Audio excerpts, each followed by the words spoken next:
तमाम सबूतों और गवाहों को मद्देनजर रखते हुए ये अदालत इस नतीजे पर पहुंची है कि शिवा ही कविता का कातिल है। लिहाजा ये अदालत शिवा को दफा 302 के तहत फांसी की सजा सुनाती है। मैं कातिल हूँ, मैं कातिल हूँ।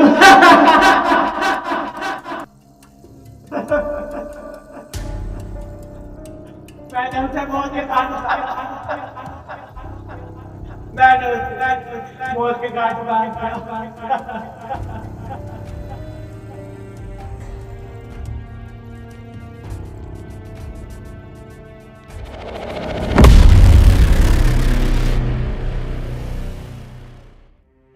ले पकड़ खाना, और 2 दिन खा ले, उसके बाद तुझे फांसी होगी। अरे सुन, कुछ देर बाद जेलर साहब आ रहे मिलने। जेलर साहब से अपनी आखिरी इच्छा बता देना, वो बहुत अच्छे इंसान है, तेरी आखिरी इच्छा पूरी कर देंगे जेलर साहब।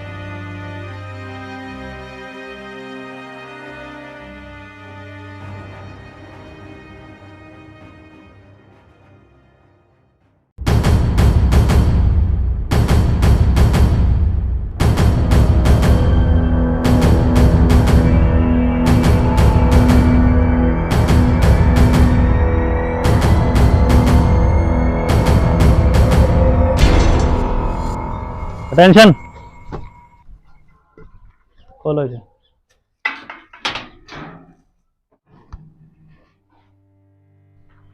शिवा, इस पर अपने साइन करो। वैसे भी 2 दिन बाद तुम्हारी फांसी है। अगर मेरे बस में होता तो मैं शायद कुछ और दिन तुम्हें जीने देता, लेकिन कोर्ट का फैसला है, मैं कुछ नहीं कर सकता। शिवा, फांसी से पहले अगर तुम अपना कुछ पसंदीदा खाना चाहते हो, पसंदीदा मूवी देखना चाहते हो या किसी से मिलना चाहते हो तो मुझे बता दो शिवा।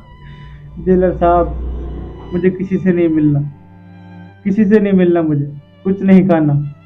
प्लीज मुझे अकेला छोड़ दो, प्लीज मुझे अकेला छोड़ दो। शिवा, तुम ये बोझ अपने सीने पर लेकर नहीं मर सकते शिवा। तुम्हें अपनी आखिरी ख्वाहिश बतानी होगी शिवा, बतानी होगी तुम्हें अपनी आखिरी ख्वाहिश।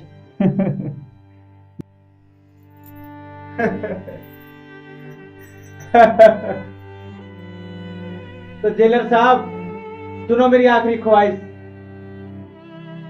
मैं एक रात बंद कमरे में अपनी पत्नी के साथ गुजारना चाहता हूँ। करोगे मेरी ख्वाहिश पूरी? करोगे? ठीक है शिवा, मैं अपने सीनियरों से बात करके तुम्हारी आखिरी ख्वाहिश पूरी करने की पूरी कोशिश करूंगा शिवा। बंद करो।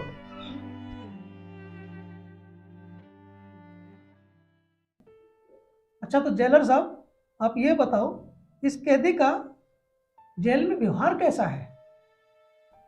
सर, जहाँ तक मैंने एनालाइज किया है, काफ़ी शांत स्वभाव है उसका, और जहाँ तक देखा जाए वो काफ़ी शांत रहता है, किसी से भी फिजूल की बातें नहीं करता, ना ही अभी तक किसी को उसने परेशान किया है।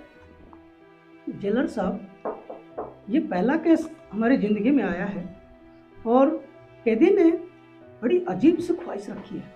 सर, मेरा मानना ये है कि कोई भी ख्वाहिश अजीब नहीं होती, ख्वाहिश तो ख्वाहिश होती है। सर, वैसे भी आप जानते हैं कि 2 दिन के बाद उसे फांसी होने वाली है, कि हम मिलकर हम उसकी आखिरी ख्वाहिश पूरी नहीं कर सकते। जेलर साहब, मुझे तो कोई प्रॉब्लम नहीं है, लेकिन कभी ऐसा नहीं हो कि एक दूसरे को नुकसान पहुंचा दे, और ये भी हो सकता है कि वो दोनों मिलकर जहर खा लें। सर, आपकी चिंता जायज़ है, लेकिन हम उनके कमरे में एक ऑडियो ट्रांसमीटर लगाकर उन पर नज़र रख सकते हैं।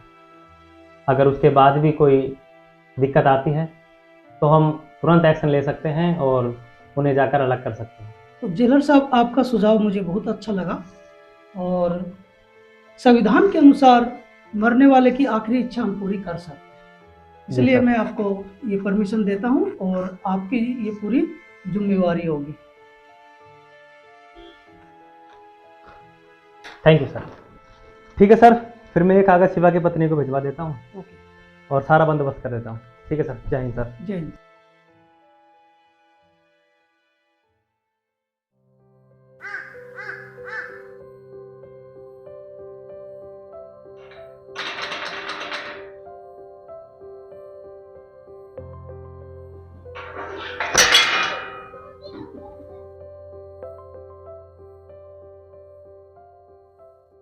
हाँ भाई साहब, किससे मिलना है? मैडम मैं जेल से आया हूँ और आपके पति को 2 दिन के बाद में फांसी है और उसकी आखिरी ख्वाहिश ये है कि वो आपसे मिलना चाहता है। साहब, इससे बड़ी बात क्या हो सकती है कि आखिरी वक्त मैं अपने पति के साथ गुजार सकूं। ठीक है साहब, शाम को आती हूँ, मैं अपना वादा जरूर निभाऊंगा। शिवा, तुम्हारे लिए एक खुशखबरी है। हमने तुम्हारी पत्नी को इतला कर दी है और वो तुमसे मिलने आ रही है। शिवा, बहुत बहुत धन्यवाद जेलर साहब। धन्यवाद की बात नहीं शिवा, ये मेरा फर्ज था। ठीक है शिवा, अपना ख्याल रखना, मैं चलता हूँ। बंद करो।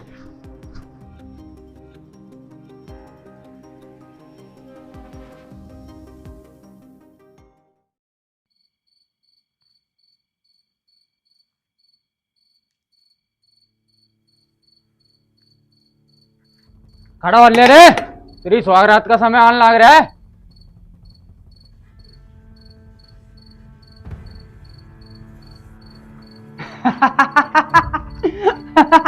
के बात स्वागत बना के मान लेगा है भाई? मरण से पहले अपनी प्यास बुझाना चाहे अवस के पुजारी।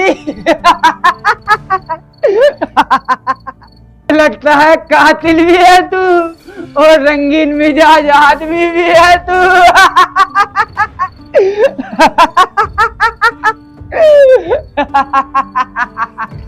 हाँ भाई, मैंने तो लग गया तने उस लड़की के साथ भी जोर जबरदस्ती करी होगी। वहां तेरे बाकस में ना आई तो तने उससे भी मौत का घाट उतार दिया। ये क्या बकवास कर रहे हो पांडे? जैन जनाब, हर एक कैदी की ख्वाहिश होती है कि उसकी आखिरी ख्वाहिश पूरी की जाए। तुम उसके साथ ऐसे नहीं बोल सकते। शिवा, तुम्हारी पत्नी मेरे ऑफिस में तुम्हारा इंतजार कर रही है। आज तुम्हारी आखिरी ख्वाहिश पूरी की जाएगी। पांडे, दरवाजा खोलकर इसे लेकर आओ। जी जनाब, जी जनाब।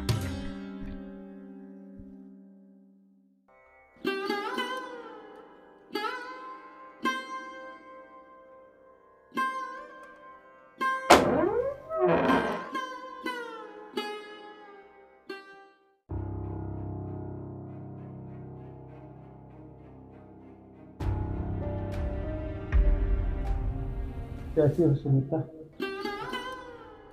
और बंटी प्राची कैसे हैं? वो दोनों ठीक है। आप कैसे हो? मैं तो ठीक हूँ। और बंटी कौन सी क्लास में हो गया है? आपका बंटी 5वीं क्लास में हो गया है। अच्छा, और प्राची कौन सी क्लास में हो गई? प्राची भी 3री क्लास में हो गई है। और मम्मी यही बोलती हैं रात दिन कि मेरा बेटा बेकसूर है। हाँ माँ, सच कह रही है। मैं बेकसूर हूँ, लेकिन क्या करूँ, सारे सबूत मेरे खिलाफ हैं। तुम अपने दिल में ये बोझ लेकर मर नहीं सकते और मैं ये बोझ लेकर जी नहीं सकती कि मेरा पति कातिल है। तुम मुझे सच सच बताओ, उस दिन क्या हुआ था? तुम्हें मैं कितनी बार बताऊं कि मैं बेकसूर हूँ? तुम भी मेरी बातों का विश्वास नहीं कर रही हो। मैंने कानून वालों से भी कहा कि मैं बेकसूर हूँ, अदालत में भी चीख चीख के कहा कि बेकसूर हूँ, किसी ने मेरी एक नहीं सुनी। मैं चीखा चिल्लाया, रोया गिड़गिड़ाया, लेकिन किसी ने मेरी एक नहीं सुनी। मैं बेकसूर हूँ, बेकसूर। ये मेरी ज़िंदगी की आखिरी रात है। मैं तुम्हें फिर से बताता हूँ कि उस दिन क्या हुआ था। मैं और दीप काम की तलाश में शहर गए और वहाँ पर हमने एक कंपनी ज्वाइन की। उसी कंपनी में एक लड़की थी जिसका नाम कविता था। वो मेरी बहुत अच्छी दोस्त बन गई थी। वो दिखने में खूबसूरत थी और धीरे धीरे हमारी दोस्ती और गहरी हो गई। जो खाना मैं अपने घर से बना कर लाता था वो मेरे साथ खाती और अपना टिफ़िन भी मेरे साथ शेयर करती थी। मेरा दोस्त दीप मुझसे बार बार बोलता था कि मेरी इससे दोस्ती करा दे, पर कविता उसे पसंद नहीं करती थी। लेकिन दीप उसे हर हालत में पाना चाहता था। एक रोज़ कविता ने मुझसे कहा कि संडे वाले दिन मैं तुम्हारे लिए खाना बना कर लाऊंगी। उस दिन संडे का दिन था और मैंने अपने घर पर साफ़ सफाई की थी क्योंकि वो आने वाली थी। मेरा दोस्त भी घूमने के लिए बाहर चला गया था। जैसे वो मेरे घर आई, मैं उसे बिठाकर कुछ सामान लेने के लिए बाज़ार चला गया था। जैसे ही मैं 30 मिनट में वापस आया, मैंने देखा कि कविता की लाश खून से लथपथ पड़ी हुई थी।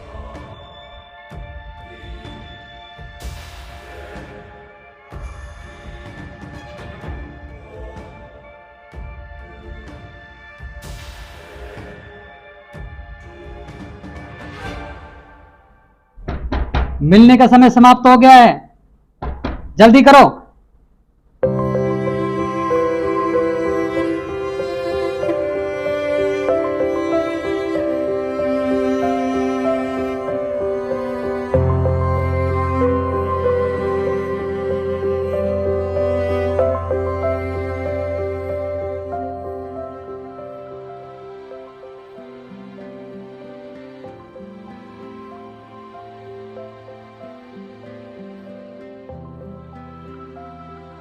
मतलब ये तो यार बिल्कुल बेकसूर है।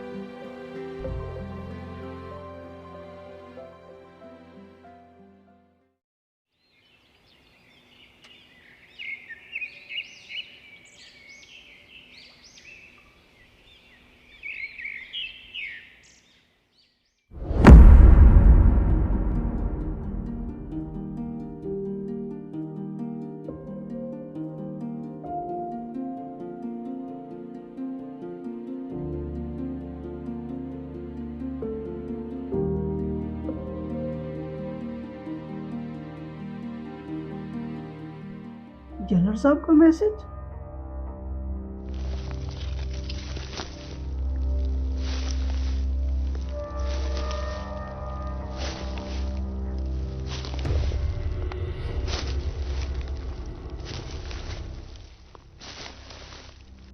शिवा, जहाँ तक मैंने तुम्हारी रिकॉर्डिंग सुनी है, तुम बेकसूर लगते हो। मैंने सारी रिकॉर्डिंग राष्ट्रपति जी के पास भेज दी है, पता नहीं उनका जवाब अब तक क्यों नहीं आया है। शिवा, मुझे माफ़ कर देना अगर तुम्हारी फांसी हो जाए।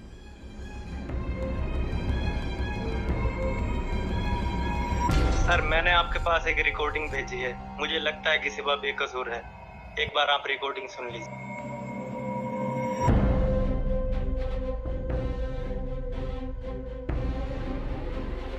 जैसे ही मैं 30 मिनट में वापस आया, मैंने देखा कि कविता की लाश बेड पर खून से लथपथ पड़ी थी।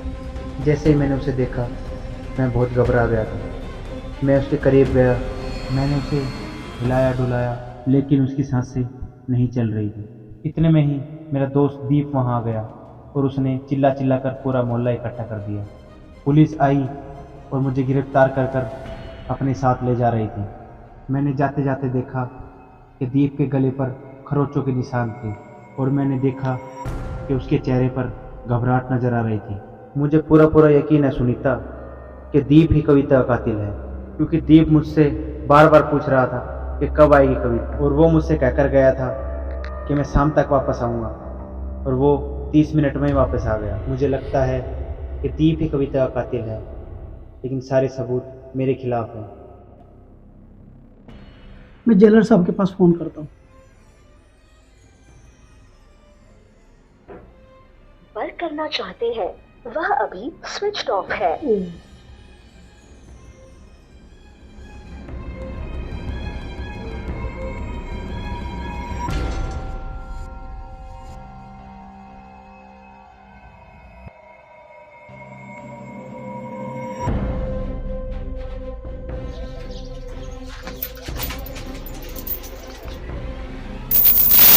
इस समय भी तो कम है, और शेखावत के पास फोन मिलाता हूँ। शेखावत, आप इस फांसी को तुरंत रुकवाएं।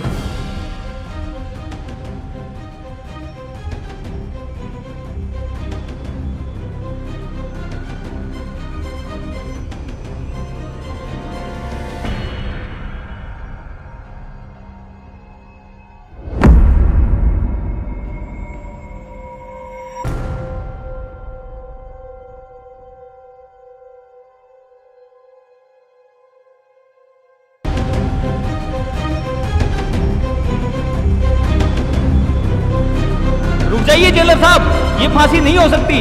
राष्ट्रपति जी का आदेश है, ये बेकसूर है। जल्लाद, ये रस्सियां खोलो। शिवा, मैंने कहा था ना, भगवान के घर में देर है लेकिन अंधेर नहीं। राष्ट्रपति जी ने तुम्हारी बेगुनाही का सबूत देख लिया है। मुबारक हो तुम्हें तुम्हारी नई जिंदगी। अब तो लगता है कि इस केस को दोबारा से रीओपन करना पड़ेगा। चलो शिवा।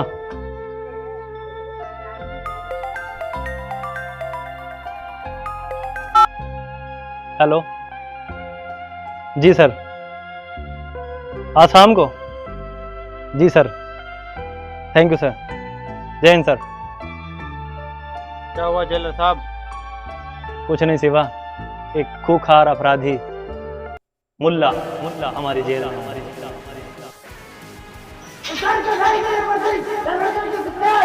साले के लटके से घूम मैं क्यों चिल्ला रहा है? किस जुर्म में आया तू यहाँ पर? मेरे मन को भाया, मेरा कुत्ता काट के खाया। वैसे ये पूछना चाहता है किस जुर्म अंदर आया हूँ? सुन, मैंने साले की गर्दन उड़ा दी। इस साले ने मेरे से ये कहा तेरे हाथ मिलाने की औकात नहीं है, ये मैंने गर्दन उड़ा दी। मेरा नाम है मुल्ला, मैं सबको करता हूँ खुल्ला।